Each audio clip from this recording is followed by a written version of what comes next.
Three African nations just built their own banks, quietly, without asking the IMF, France, or anyone else. No news coverage, no outside funding, no approvals, just silence, and a bold new financial weapon. But what exactly did they create? And why is the West avoiding the conversation? Let's find out. Something monumental just happened in West Africa, in a low-key declaration that hardly made the news. At first glance, the establishment of a new financial organization by three landlocked nations appeared to be a straightforward regional endeavor. But if you look a little closer, you see that this wasn't your typical situation. This was the kind of breakaway that shakes the foundations of established systems. Nigeria, Burkina Faso, and Mali, nations that are frequently reduced to statistics concerning insurgency, coups, and poverty, have just taken a risk. They established their own regional bank. The Confederal Bank for Investment and Development is the name of the organization. Don't be fooled by the bureaucratic nomenclature, though. This is not some innocuous government agency. This uprising is expressed in money. A bank with a single goal: to finance the future without meddling, supervision, or Western funds. It began with 500 billion CFA francs, or between 820 and 833 million. A substantial sum of money by any measure, but particularly for nations that were told they couldn't finance anything without outside assistance until recently. The money is no longer coming from Brussels, Washington, or Paris. It originates inside their respective economies, inside their reserves, inside their local networks. It's African currency intended for African growth. This bank's existence alone isn't what makes it so disruptive. It's the cause and the location of it. These are not Africa's economic superpowers. These nations are in the Sahel, countries caught in geopolitical turmoil, deserted by international allies, and subjected to sanctions. Nevertheless, they have accomplished something that experts claimed was impossible in spite of the pandemonium. They are taking charge of their economic future by subtly constructing the instruments of sovereignty rather than by demonstrating in public places. The ribbon-cutting ceremony was not ostentatious. No international dignitaries at the gala. Investors were not the target audience for the launch. It was not an aesthetic issue. It had to do with intent. This type of desire indicates that something more significant is happening. These nations are no longer in need of assistance. They're saying that they don't require it. And they're doing it with deeds rather than words. Three nations that were formerly a part of the Francophone West African economic system, linked to the French-backed CFA currency, and intricately involved in organizations such as ECOWAS and the West African Economic and Monetary Union, would be served by the Confederal Bank. However, since 2023, these same nations have begun to reorganize their relationships, expelled French soldiers, and withdrew from ECOWAS. As a result, when they claim to have constructed a bank, it's not just a bank. Rather, it's the last phase of their exit strategy, an indication that they won't be returning. This is when the narrative becomes even more disturbing. For everyone watching, not for them. This was more than a reaction to loneliness. The escalation was planned. Following economic pressure, political exclusion, and sanctions, these countries took an uncommon step in global politics. They ceased to respond and began to construct. They did not respond with diplomatic outrage or threats. In response, they produced something material that increases their independence, decreases their vulnerability, and makes them more difficult to manipulate. You must consider what this bank replaces in order to comprehend the scope of what is taking place. For many years, donor-backed initiatives run by non-governmental organizations and foreign contractors, as well as organizations like the World Bank and the African Growth Bank, have shaped the region's growth. These collaborations' fine language frequently required ceding authority, changing regulations, and agreeing to scrutiny by those in charge of the finances. That script is reversed by the Confederal Bank. It returns decision-making and funding to the local community. Furthermore, this move isn't symbolic.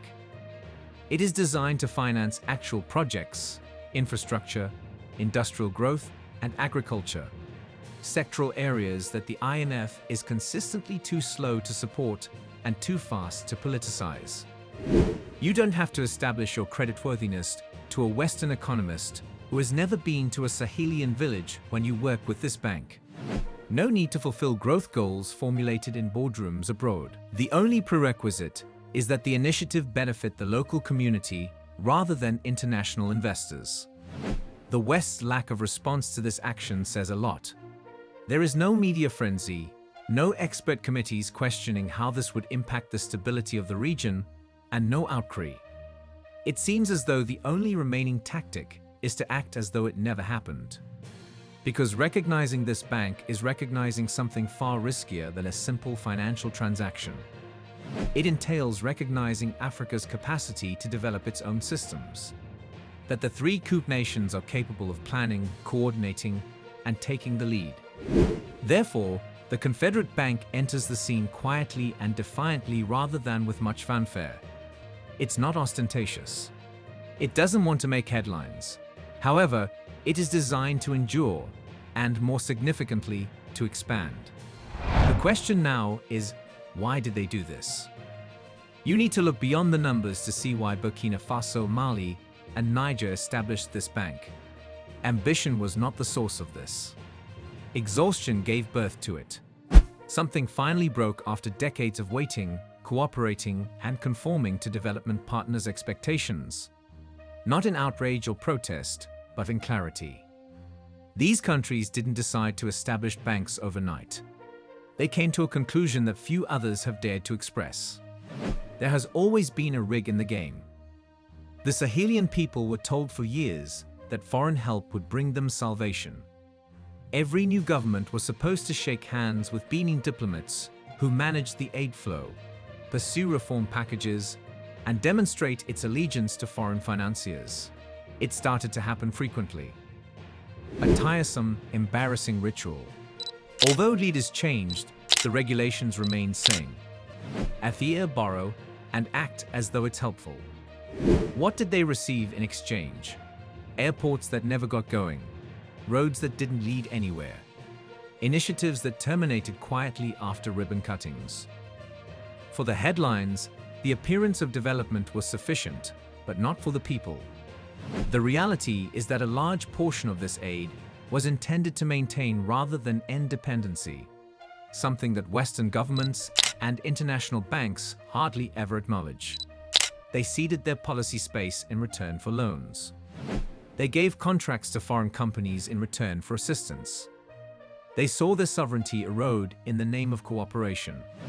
They were instructed to wait each time they requested agricultural investment. They were told it was too dangerous each time they suggested local industry. However, the money came in every time a multinational corporation sought access to its uranium, cotton, or gold. Mismanagement is not what that is. That system is operating precisely as intended. Additionally, these nations have had enough. For this reason, their decision to construct their bank was emotional as well as strategic. The goal was to restore the dignity that had been damaged by years of financial dependence. We're no longer asking. It was about conveying a message. They do not oppose progress. They are turning away from the developmental paradigm that initially caused their dependence. However, this uprising has a deeper dimension than just financial. The world rejected the Sahel States Alliance, AES, as a defensive pact when these three nations founded it in 2023. After being suspended from ECOWAS, they need something to stay afloat. However, desperation did not give rise to the AES. Alignment gave birth to it. Africa can no longer afford to be tactful about its pain. According to this political, cultural, and intellectual alignment. That is what binds Chiani, Guita, and Traore together. They control narratives in addition to ruling nations. Narratives that defy filtering by donor-funded media outlets or Western folk groups. They have said unequivocally that their revolutions are psychological as much as military. Their goal is to convince their people that the days of constantly looking out are over, and that waiting is no longer necessary. Therefore, in the Western sense, this bank is not a financial entity. It resembles a machine that tells a counter-narrative. It rewires the concept of development. These leaders are deciding to demonstrate its value to their own people rather than to international investors. They're creating mechanisms that enable day-to-day living to go on without begging, rather than adjusting GDP to improve credit ratings. But don't get me wrong, this was more than simply internal annoyance. A trigger was present. The mask came off when France withdrew its troops, imposed sanctions, and stopped providing aid as a result of their refusal to adhere to democratic standards. These countries realized then that their friendship with the West was not unconditional, that the assistance ceased as soon as they disobeyed. And then something came up that altered everything. Were we ever genuinely sovereign if they could cut us off so easily? At that point, the bank's concept became a line in the sand rather than a side project. Additionally, this promise held true throughout time, in contrast to many other post-colonial ones that did not, because it was based on memories rather than ideology. The recollection of how their currencies were manipulated, their economy plundered, and their futures secured by beaming technical specialists and diplomats. They're remembering, not paranoid. They did, in fact, construct a bank. They actually constructed a wall, though.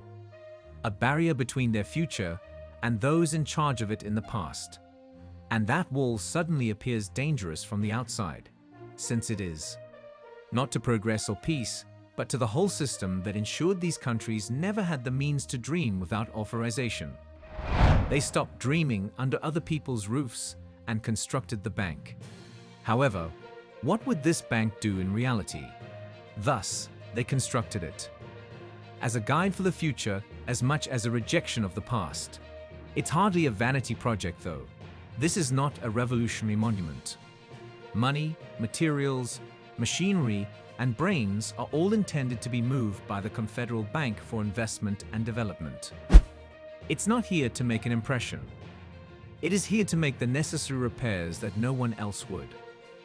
The West discussed infrastructure investment for years. However, there are still potholes and dusty roads connecting these three nations.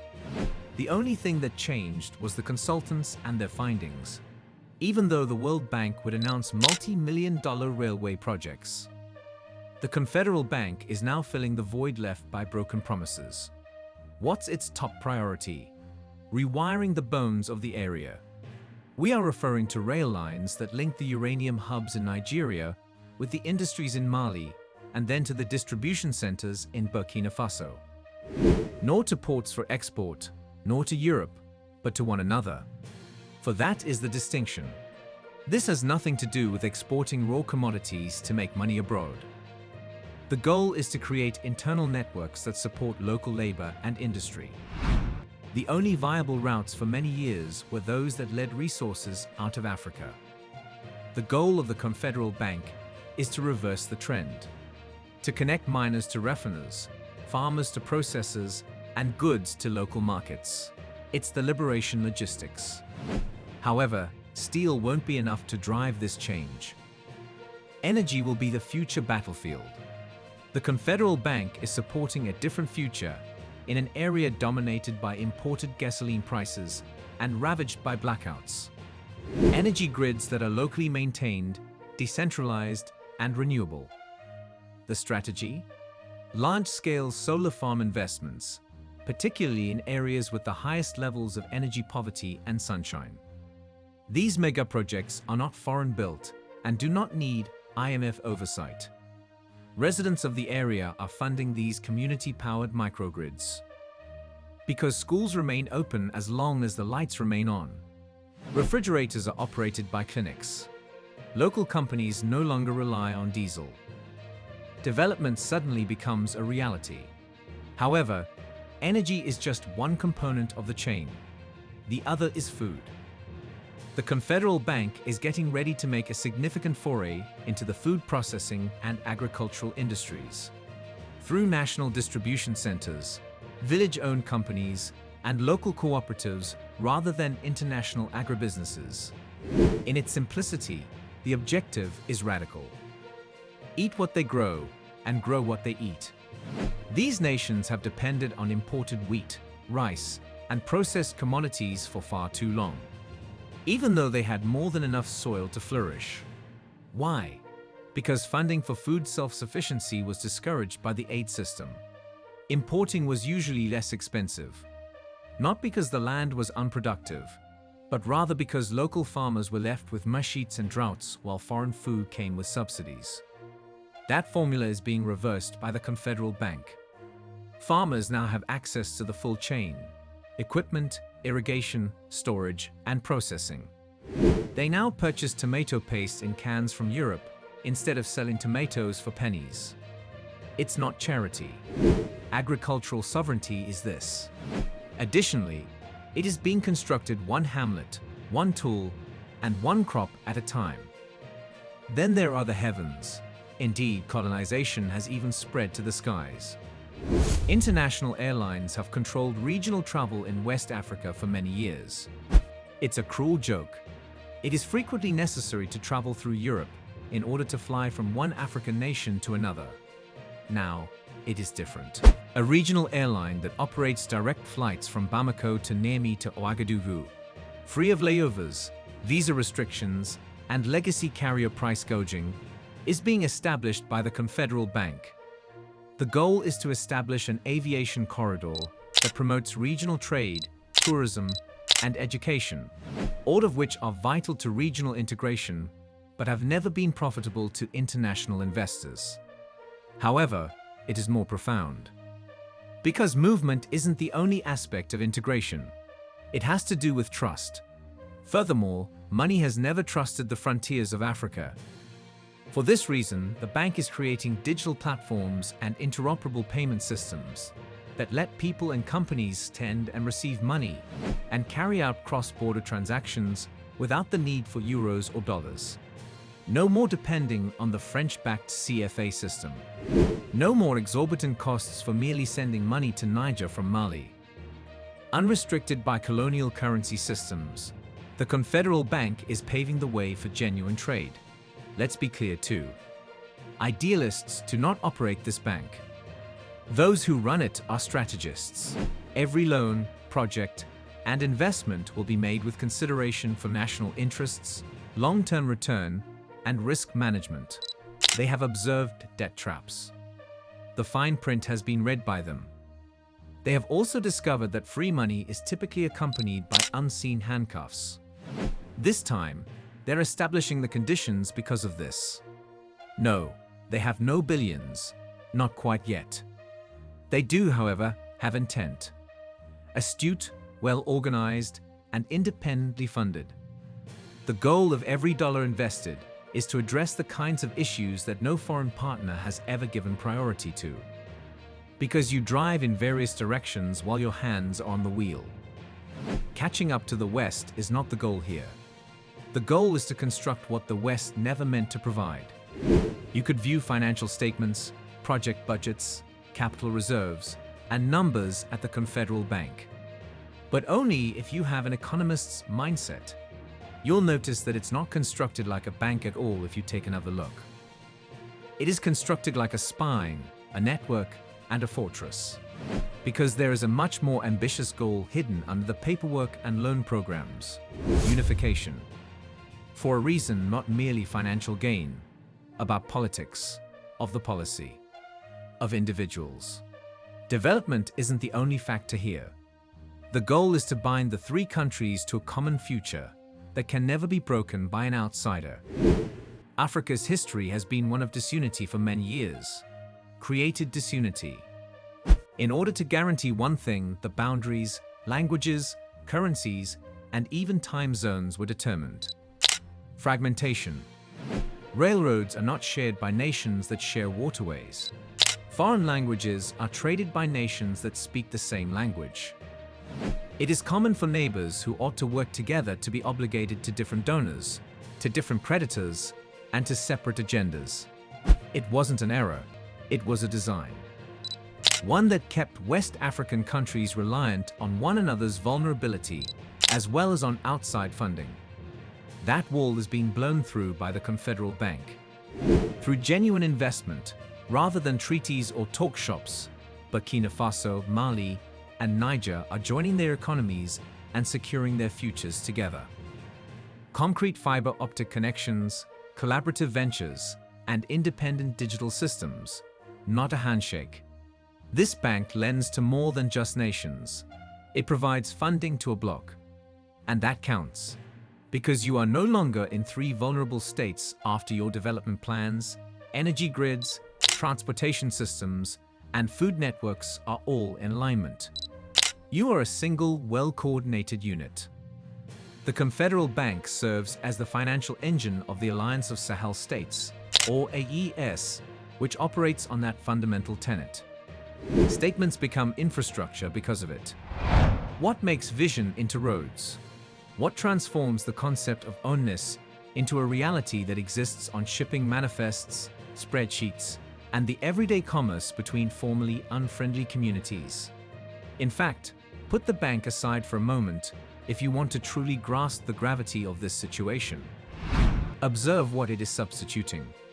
Regional integration used to imply ECOWAS. It appeared to be a powerful West African bloc on paper. In reality, it was paralyzed, centered on a colonial currency that was still based on the euro, dominated by bigger countries like Nigeria, and in line with Western policy. Smaller nations had to plead with ECOWAS for flexibility for years, and in exchange, they received bureaucracy. However, ECOWAS did not behave as a brotherhood when the Sahelian military administrations began to make decisions that the West disapproved of, such as kicking out foreign soldiers, rejecting unfair contracts, and exposing hypocrisy. It behaved like a police officer: suspensions, prohibitions, closed boundaries, separation. Therefore, they weren't abandoning unity when the Sahel split out and established the AES. They were giving it a new meaning. Integration was not something they were opposing. It was being constructed on new terms. Furthermore, the AES is now more than just a political alliance because of the Confederal Bank at its center. It's a functional device, one that already has shared economic regulations, a budget, and a currency strategy in place. They are creating agreements for customs. They are creating collaborative procurement initiatives. A common market for essential commodities and services is what they are suggesting. All supported, organized, and carried out by the bank. This is where it becomes even more potent. Because unity is more than simply a tactic. It serves as a shield as well. These nations were vulnerable on their own. To overthrow, to penalties, to sabotage the economy. Together, however, they are far more difficult to influence. Much more difficult to separate. No more isolated failure spots. No more using the vulnerability of one country to undermine the others. Mali took over when Burkina Faso was cut off from aid. Alternative trading avenues were provided by its AES partners, while Niger was subject to sanctions. Additionally, they no longer have to defend themselves to uncooperative lenders thanks to a regional bank. Every time a Western organization modifies its governance standards, they are not required to restructure their economy. A closed loop has been established by them, one of self-determination, not of secrecy. And the entrance is the bank. You must abide by the AES's regulations if you wish to access opportunities, capital, and markets within this bloc. Not in Washington. Not in Paris. Brussels, no. The roles are reversed. African countries are establishing the framework for the first time, and other countries will have to choose whether to join on their terms. It's more than just a change in policy. That's a postural shift. The Confederal Bank is more than just a financial organization because of this. It serves as a political tool. Africa now has a fresh tool for assertion rather than reaction. For creating reality rather than merely reacting to it. And it's already raising concerns outside of the Sahel. When Guinea requests to join the AES, what happens? When does Chad ask the Confederal Bank for funding? When a minor alliance accomplishes something that the AU hasn't been able to do for decades, this is no longer a local experiment. It is a prototype for a continent. It's also effective. Do you believe that anyone can now prevent African countries from achieving full independence? Do you still think that Africa is in need of assistance? Tell us what you think in the comments section below. We explore the rich history, culture, and the ongoing struggle for sovereignty in Africa. Join us in this important conversation by subscribing to our channel. By subscribing, you're not just staying informed, you're becoming part of a movement dedicated to reclaiming Africa's rightful place on the global stage. Hit that subscribe button and turn on notifications so you never miss an episode. Let's work together to spread knowledge and inspire change. Thanks for watching.